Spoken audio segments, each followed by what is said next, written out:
Hey everyone, we are looking at Class Dojo and Remind today, so I hope you have those pulled up on your computer or smart device. The first one we're going to review is Class Dojo. So if you will look off to the side of the main screen, there are popular teacher resources, professional development resources that are free for teachers to use. Let's look at the demo class. As you can see, there are buttons for the whole class or for individual students. This is where you award their dojo points. So let's say the whole class showed good teamwork today.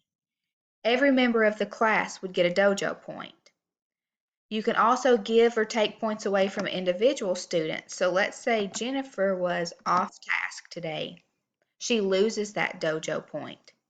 The positive and negative dojo points are completely personalizable, and you can add notes with those so parents understand why points were given or taken away. There are portfolio options for each student. There is a class story, which appears much like a Twitter feed.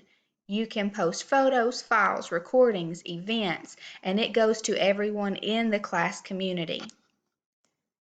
You can also send messages to all parents, a group of parents, or an individual parent. These messages can be translated in over 35 languages, and you can set quiet hours so you will not receive these notifications at an opportune time. Let's go back to Classroom. Options. Here's where you can view your reports, add or take students away, connect with students, add co-teachers, reset their dojo points, which are these little bubbles, and display your settings. Let's click on Toolkit. All sorts of resources here: timer, a random selection, group maker, a noise meter, where you can post directions, elicit a think, pair, share, post today's info, and play music while students are working. You can also take attendance on Class Dojo, select multiple students to give or take points away, random selection, timer, and big ideas. These are 5-minute videos to help students develop character traits they might be lacking or need improvement on. Let's go up to Options and click View Reports. Here you can see whole class reports or individual student reports based on that day, week, month, however you would like to see that. These spreadsheets are printable and can be great documentation for you and your administrator. So this is Class Dojo. As you can see, it is pretty animated, but it is useful for all types of learners and learning environments. It is user-friendly and has many functions that you can use, so it does require maintenance and frequent use, but so much is available through this website that it can be really helpful for teachers and schools. Okay, let's transition quickly over to Remind. This is a lot more streamlined in its appearance and its functionality. This appears much like a Twitter feed as well.